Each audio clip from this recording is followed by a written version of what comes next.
अब BA, BCom, BSc और MA, MCom करें विश्व की सबसे बड़ी यूनिवर्सिटी इग्नू से। सॉल्ड असाइनमेंट और गाइड बुक्स प्राप्त करें। संपर्क करें Mahakal computers, DAV college gate के सामने, सिवान। नमस्कार, ATN लाइव में आपका स्वागत है और मैं कैलाश कश्यप एक नई खबर के साथ आपके सामने हाजिर हूं। आज हम चर्चा करेंगे सिवान के युग पुरुष। पहले तो उन्हें विकास पुरुष कहा जाता था, लेकिन अब ऐसा लगता है कि युग पुरुष जो आज हम लोगों के बीच नहीं रहे। जी हाँ, मैं बात कर रहा हूँ सिवान के पूर्व सांसद डॉक्टर मोहम्मद शहाबुद्दीन की, जिनकी मौत के बाद ऐसा लग रहा है कि एक युग का अंत हो गया। शहाबुद्दीन साहब की मौत कैसे हुई, उस दरमियान क्या क्या हुआ, बहुत सी बातें आ रही हैं, हत्या तक की बात हो रही है, लेकिन हम सच्चाई जानना चाहते हैं। और सिवान के लोग जो शहाबुद्दीन साहब को बिल्कुल एक बहुत बड़ी हस्ती, एक बहुत बड़े नेता मानते थे, वो जानना चाहते हैं कि सच्चाई क्या है। और इस सच्चाई को जानने के लिए हम अभी मौजूद हैं डॉक्टर मोहम्मद शहाबुद्दीन साहब के बहुत करीबी, जो हमेशा एक साए की तरह उनके साथ रहते थे,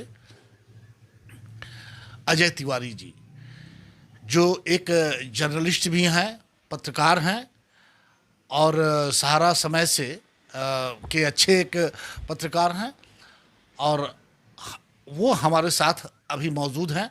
हम उनसे बातचीत करेंगे कि 1 मई की वो काला दिन, जिस दिन डॉक्टर मोहम्मद शहाबुद्दीन की मौत की खबर आई थी सिवान में, और सारा सिवान सकते में आ गया कि आखिर ये विकास पुरुष, यह युग पुरुष कैसे सिवान को इस तरह से छोड़ के जा सकता है। अजय जी, आज शहाबुद्दीन साहब हम लोगों के बीच नहीं है, लेकिन आप उनके बहुत करीब रहे हुए हैं। उनकी मौत को लेकर के 10 तरह की बातें हो रही हैं। क्या सच्चाई है, हम सच्चाई आपके मुंह से, चूँकि आप जिस समय शायद उस समय आप दिल्ली में थे या फिर वहाँ की एक एक घटना की जानकारी आपको थी, तो क्या है पूरा मामला? देखिए कैलाश जी, शहाबुद्दीन कोरोना या किसी बीमारी से नहीं मरे हैं। शहाबुद्दीन की हत्या की गई है, ये 100% कन्फर्म, इस चीज़ को आप मानिए। उनको कोविड हुआ, हॉस्पिटल में शिफ्ट किया गया, परिवार को कोई इन्फॉर्मेशन नहीं दिया गया, कोई इन्फॉर्मेशन नहीं। जो रजिस्टर्ड मोबाइल नंबर है उनकी वाइफ का, उनको भी इन्फॉर्म नहीं किया गया कि कोविड के से इफेक्टेड हो गए हैं या कुछ हो गया। हमारे एडवोकेट, जो हमारे स्थानीय एडवोकेट हैं, हम लोग के बड़े भाई अभय कुमार राजन जी, उन्होंने भी जेल सुप्रिटेंडेंट को लिखा 21 तारीख को कि भाई ऐसे ऐसे मीडिया में खबर आ रही है। मीडिया के थ्रू हम लोगों को मालूम हुआ, दैनिक जागरण में निकला, लोकल चैनल पे लोग चलाए, तब जाके हम लोगों को मालूम हुआ कि शहाबुद्दीन DDU हॉस्पिटल में एडमिट है। तो राजन भैया ने भी इस चीज़ को जेल सुप्रिटेंडेंट को मेल किया, लेकिन कोई जवाब उसका भी नहीं आया। जेल अथॉरिटी ने कोई जवाब नहीं दिया।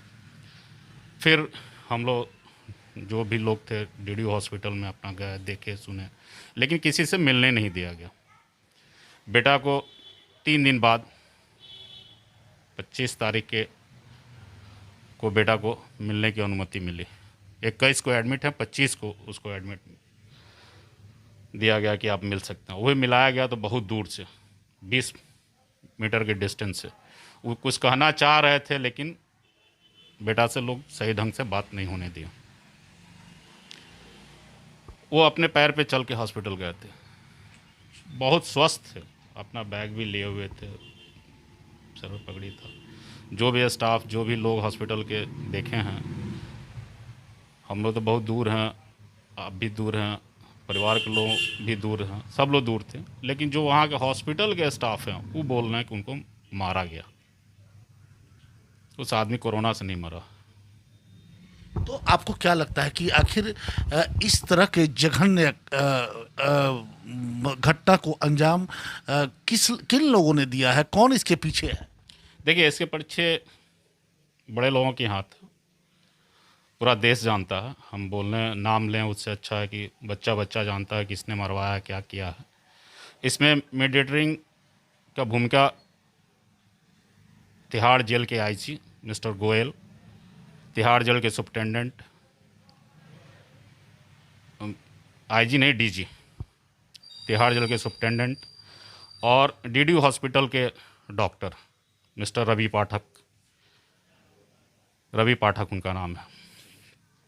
ये तीन मिल के किसी के प्रेशर में आके ये तीनों मिल के शहाबुद्दीन की हत्या की।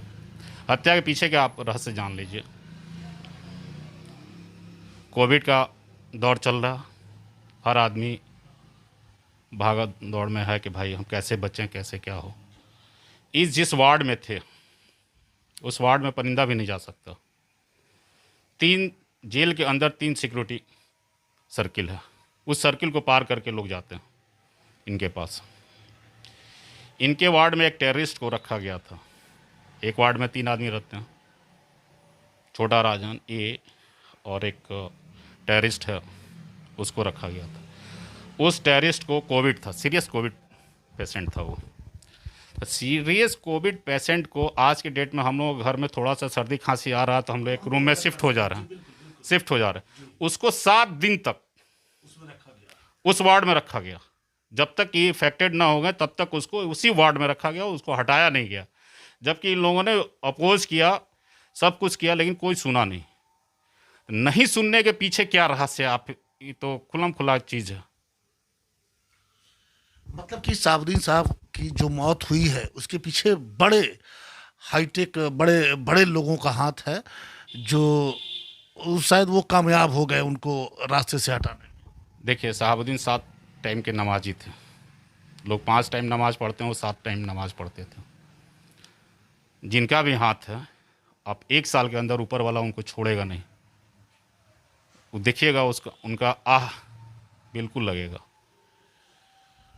चलिए, ये तो हो गई बात, लेकिन अब हम ये जानना चाहते हैं कि आगे क्या, चूंकि शहाबुद्दीन साहब एक ऐसे व्यक्ति थे सिवान के लिए जो भले ही लगभग 14-15 सालों से वो जेल में थे, लेकिन उसके बाद भी सिवान की राजनीति उनके नाम से शुरू होती थी और उनके नाम पे ही जाकर के खत्म होती थी।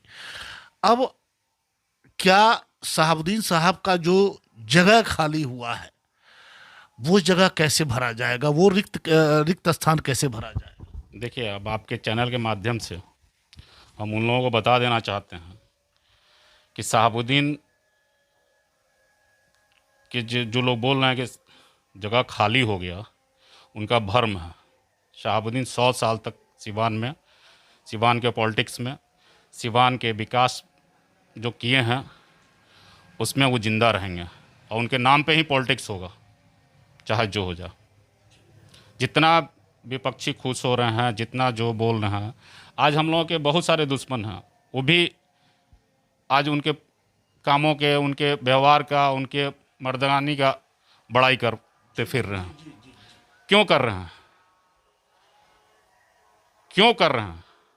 उस आदमी वैसा शख्स था, वैसा शख्स सिवान में कोई पैदा नहीं हो सकता, ये आप जान लीजिए। नेता उनके एमपी हटने के बाद से, उनके पॉलिटिक्स से हटने के बाद से बहुत सारे पॉलिटिशियन आए, बहुत सारे मंत्री बने, बहुत सारे एमपी बने, लेकिन कोई शहाबुद्दीन साहब ने कोई शहाबुद्दीन नहीं बन पाया। सिवान के पब्लिक एज ए विकास पुरुष किसी को याद किया या सिवान के भलाई के लिए कोई काम और किसी ने किया है तो सिर्फ शहाबुद्दीन ने किया, कोई और नहीं किया। शहाबुद्दीन एक विचारधारा थे।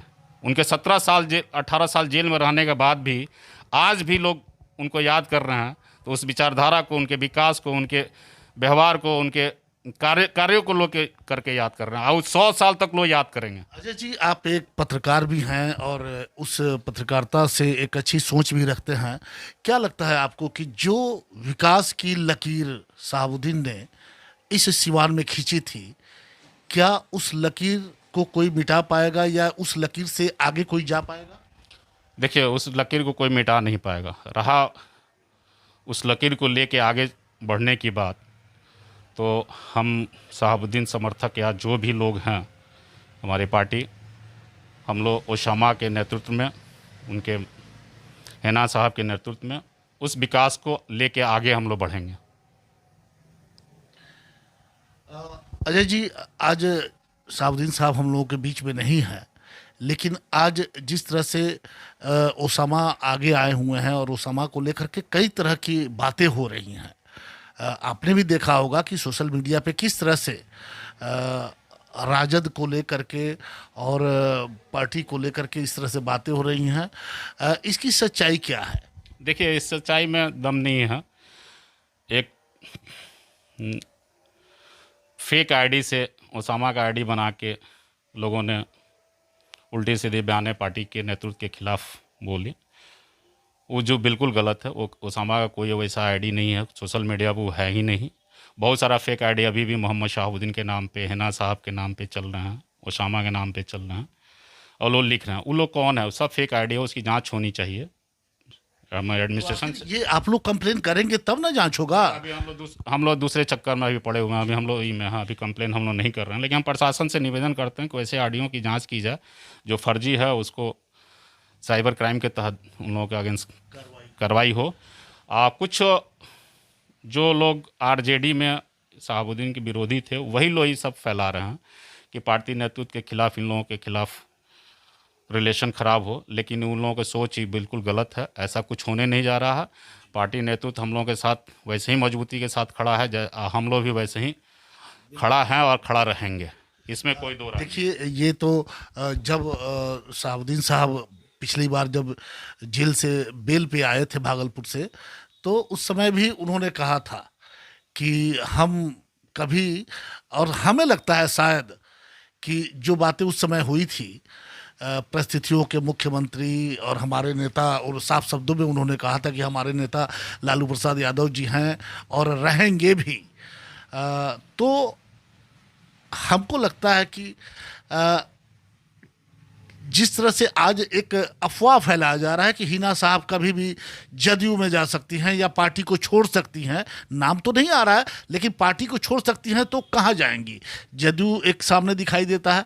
तो इस तरह की, इसको क्या माना जाए कि ये अफवाह है? बिल्कुल अफवाह ही, वही लोग अफवाह उठा रहे हैं जिनके बारे में हम आपको बोले फेक आईडी के थ्रू कि पार्टी नेतृत्व से लड़ाने के चक्कर में है। ये अफवाह है, ऐसा कुछ नहीं है। रहा परिस्थितियों के मुख्यमंत्री, तो नीतीश जी आज भी परिस्थितियों के मुख्यमंत्री हैं कि बीजेपी के साथ हैं, उस समय आरजेडी के साथ थे। उसको उन लोगों ने गलत, देखिए मीडिया ने उसको गलत पुटअप किया। कहने का सेंस उनको ये था कि भाई हमारे नेता लालू जी, हमारे पार्टी के नेता लालू जी हैं, आज भी हैं, कल भी रहेंगे। नीतीश जी महागठबंधन के नेता हैं, सीएम हैं। हमारे परिस्थितियां वही बनती है। हाँ, हमारे सीएम थे उस समय, वो हमारे सीएम थे उस समय है। आज वो बीजेपी के सीएम हैं और गलत रूप में लिया गया। ऐसा कोई बात नहीं थी। रिलेशन, देखिए राजनीति में हर आदमी से रिलेशन है, अच्छा है बुरा है, लेकिन अब पार्टी छोड़ने आई सबके सब बकवास न्यूज़ है, इसमें कोई दम नहीं है। तिवारी जी, एक सवाल है कि हमें लगता है, ये मेरा अपना व्यक्तिगत विचार है, कि शहाबुद्दीन साहब कभी नेता नहीं बन पाए। अगर वो नेता बन गए रहते तो मेरा ये अपना मानना है कि शायद उन्हें इतना लंबा समय जेल में नहीं बिताना पड़ता। आपको क्या लगता है? नेता बनने का मतलब ये था कि अगर वो नेता बन जाते तो नेता अपने हिसाब से तय करते हैं कि हमारा फ़ायदा कहाँ है, हमें कहाँ जाना चाहिए। अगर वो पार्टी बदल दिए रहते तो मेरा कहने का मतलब यही था कि शायद उन्हें इतना लंबा समय जेल में नहीं बिताना पड़ता।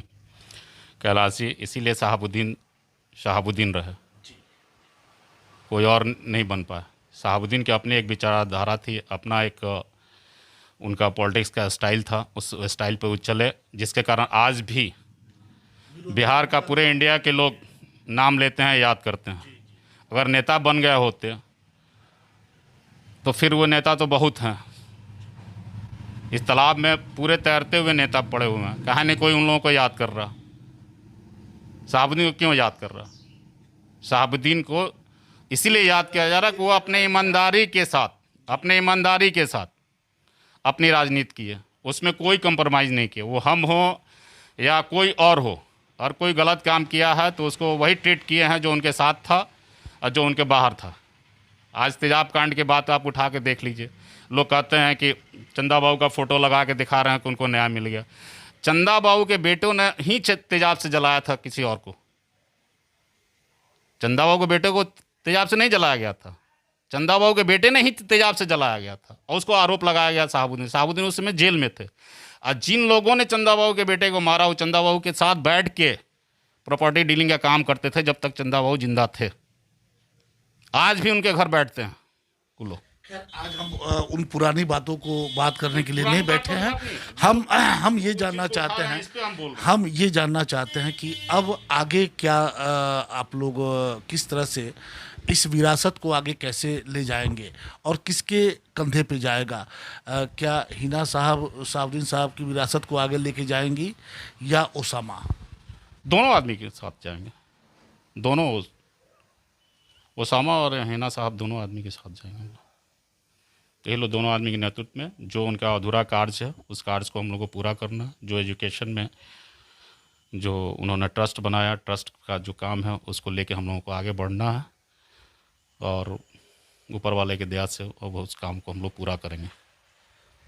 एक अंतिम सवाल हमारा, चूंकि आप साहबुद्दीन साहब के बहुत करीब रहे हुए हैं और लंबे समय आपने बिताया उनके साथ, हालांकि साहबुद्दीन साहब ने सिवान में विकास की बहुत सारा काम किया है, चाहे वो राजेंद्र स्टेडियम की बात हो, इंडोर स्टेडियम की बात हो, टाउन हॉल की बात हो, हॉस्पिटल की बात हो, स्कूल की बात हो, कॉलेज की बात हो, हम उतने गिनवा नहीं पाएंगे जितना उन्होंने काम किया है।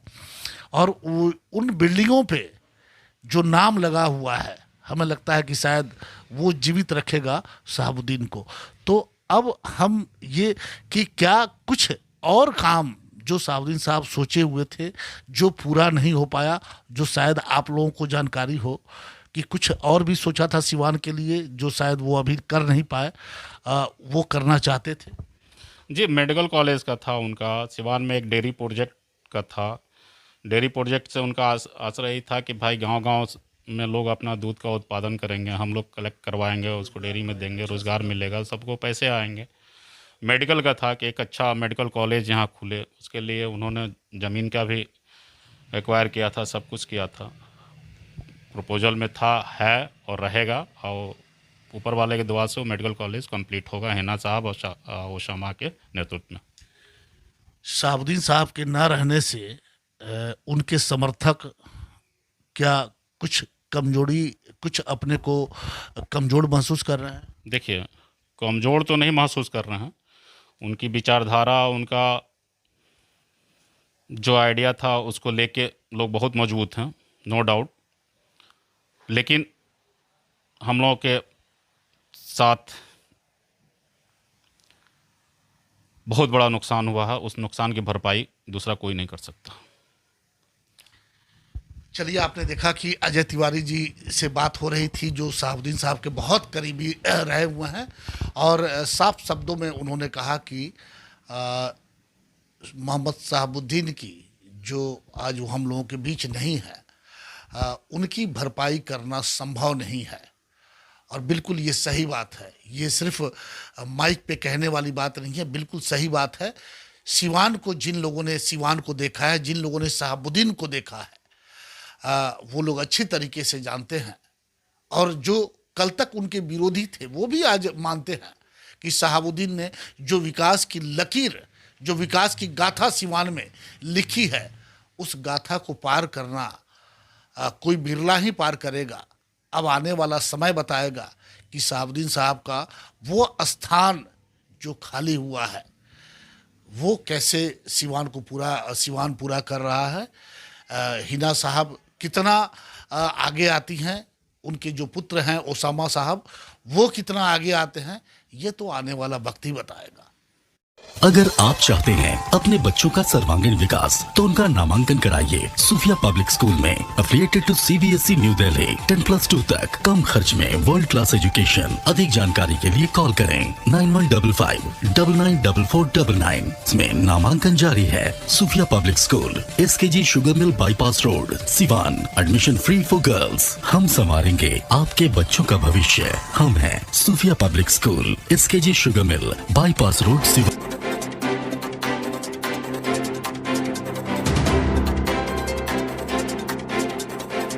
मैं नहीं, मेरा काम बोलता है। Commerce by Vishal sir. 12th का new batch start and BCom का न्यू बैच स्टार्ट। जो स्टूडेंट 11th नहीं पढ़े हैं या कमज़ोर है तो उन्हें कॉमर्स के बेसिक पढ़ाकर 12th का सिलेबस स्टार्ट किया जाएगा।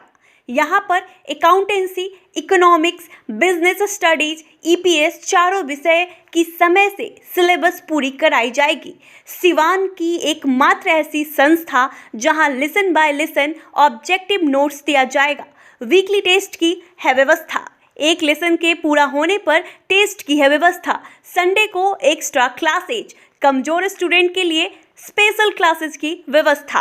पता राम राज्य मोड़, हनुमान चाय दुकान के पास, सिवान। Mobile number 9708941038।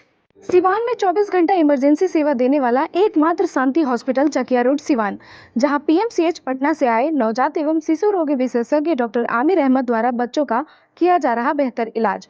हमारे यहां 18 वर्ष अर्थात शिशु से किशोर अवस्था तक का इलाज, अत्याधुनिक एयर कंडीशनड एनआईसीयू और पीआईसीयू, बड़े बच्चों का ICU, general ward and private room, बच्चों के दिमाग संबंधित सभी प्रकार के दर्द रहित टीकाकरण की सुविधा, अत्याधुनिक ventilator, HFNC, CPAP, central oxygen supply system ABC, nebulisation, radiant warmer, incubator, LED photography, multipara monitor, infusion pump की सुविधा।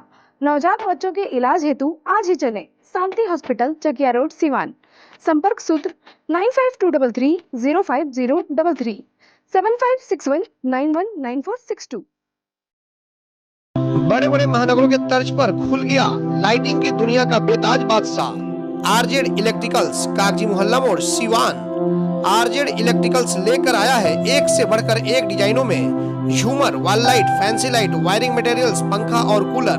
अपने मकान या दुकान या शोरूम को सजाना हो तो आज ही चले आरजेड इलेक्ट्रिकल्स, कागजी मोहल्ला मोड़, सिवान, क्योंकि इससे किफायती दरों पर कहीं भी आपको झूमर और लाइट नहीं मिलेंगे। हमारा मोबाइल नंबर है 7543-586-786, 7903116614। प्रोप्राइटर मोहम्मद अरशद हुसैन। बंगाल की मशहूर मिठाई के साथ अब आपके शहर सिवान में खुल गया है Kumar sweets, hospital road, Siwan.